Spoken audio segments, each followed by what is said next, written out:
I don't have a joke or anything here, it's just that this intro is 20 seconds of nothing, so I thought I'd better break it up by saying hello. Sorry if you feel let down, but I just think you need to know that I have your best interests at heart.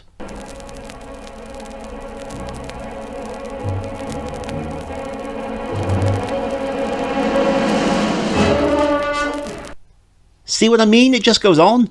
14 seconds now. Come on, Power Records, get it together.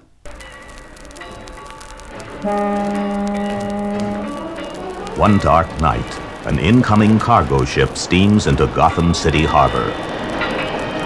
Captain! The center section of City Bridge is collapsing. Dead ahead! If you put down your copy of Men's Health for a second, you'll be able to see it happen.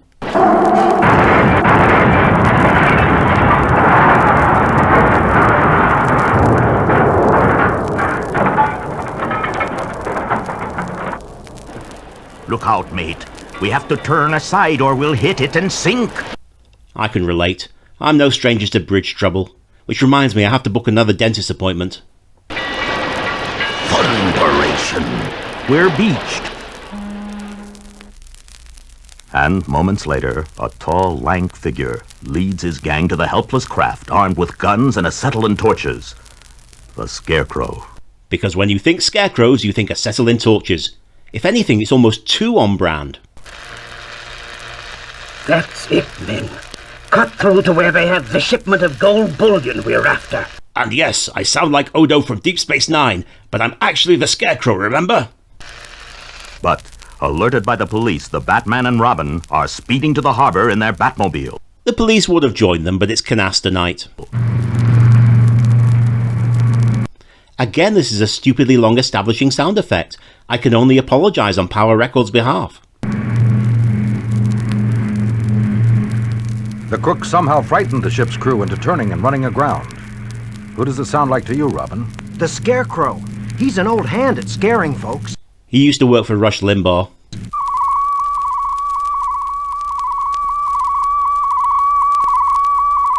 Say, what are these strange blips on our radar scope? What are these strange blips on our radar scope?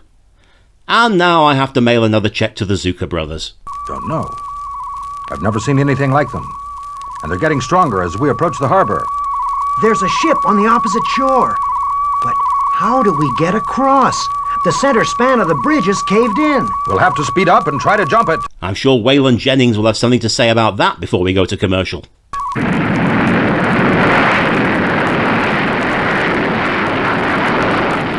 Hey, what gives? We're falling right through the bridge. Didn't you just say something about the bridge caving in, Robin?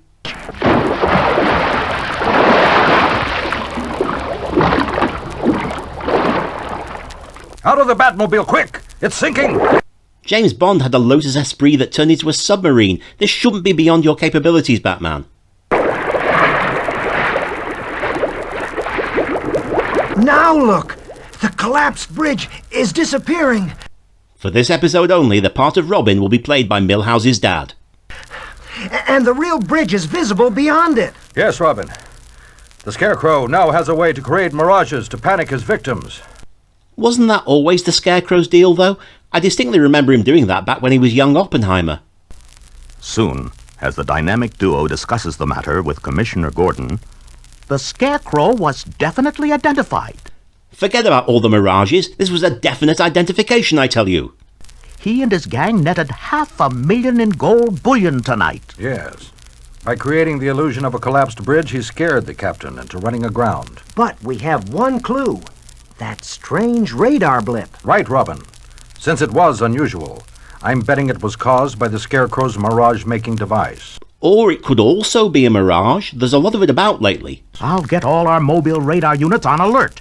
Next time he uses that invention, we'll track him down. Meanwhile, we'll have to salvage the Batmobile. It's like a good watch. Shockproof and waterproof. And nobody uses one anymore because we all have mobile phones? Or does the analogy not extend that far? Late the following day, police pick up the strange radar blips and alert the Batman. You're seriously telling me that Gotham PD doesn't have its own anti-blip unit? Defund the police has gone too far.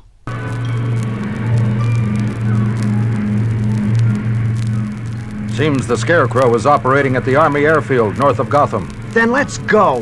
I'm aching to try my fist on that creep's chin.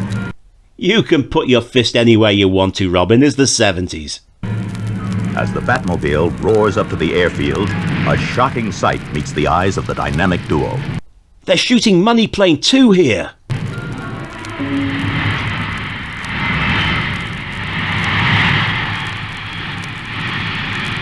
A bomber out of control on the runway.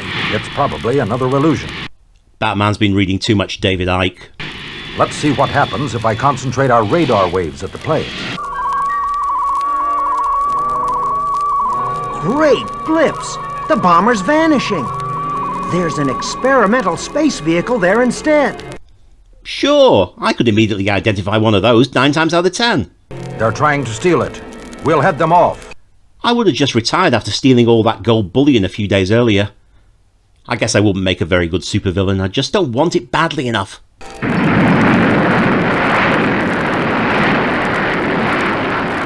They blocked our takeoff with the Batmobile.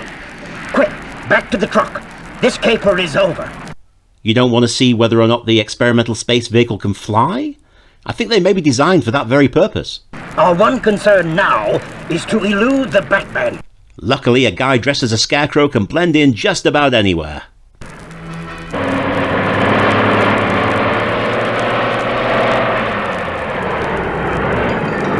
The Batman and Robin are after us. What did we do, apart from crimes? But we have our Mirage maker in the truck. We'll create obstacles in their path. Yeah, you even got sound effects to make those things super real. They kidnapped the studio engineer for Power Records.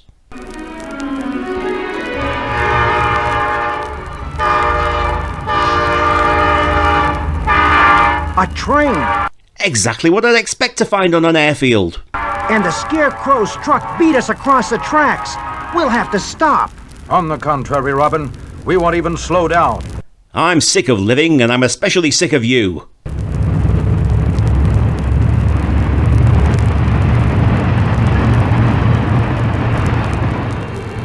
Batman, you're heading right for the train. You're driving through it. Now you're giving me the finger. It was never there. I noticed it cast a shadow the wrong way in relation to the sun's position.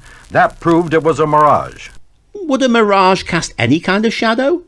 As the truck drives through the next town, doggedly tailed by the Batmobile, another startling sight greets the eyes of the caped crime fighters.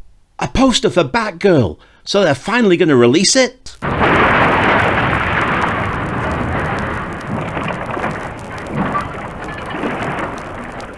Look out! Right ahead of us, there's a building collapsing. With a water tower on top of it. But wait, Why the hell are we describing it to each other as if we were in some kind of audio drama production?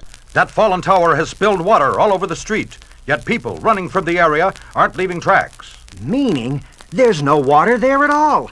And the whole thing was another mirage. Right. We're going through. I think I can sense a pattern to the remainder of this episode. Can we take some time out to address exactly why the Scarecrow wanted an experimental space vehicle in the first place?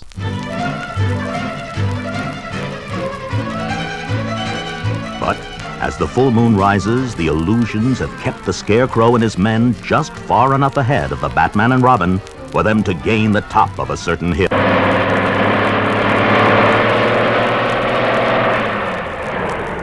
The Batman doesn't frighten as easily as most people. But our helicopter is waiting. We'll get to it before the Batmobile can stop us. Why did you park it on a hill? That means you had to walk all the way down in the first place.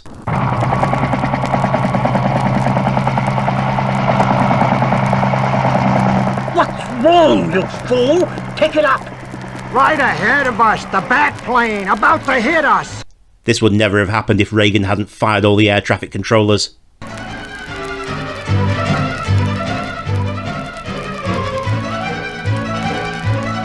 It'll crash into us. Not sure the music conveys the seriousness of their impending fiery death. You're panicking, cracking us up. Oh, you're going to have to take that sack off your head, Scarecrow. I can't hear a bloody thing. Take them, Robin. They're too dazed to put up much of a fight. Something that's been said too many times of the England football team. Oh,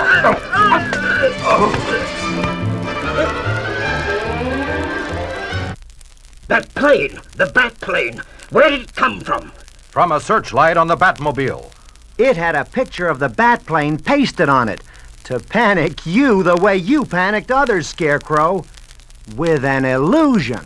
Because justice is great, but poetic justice equals Power Records gold. Well, that's it for Batman and Robin, but remember to join me on Patreon if you want to access over 100 original riffs. So long for now.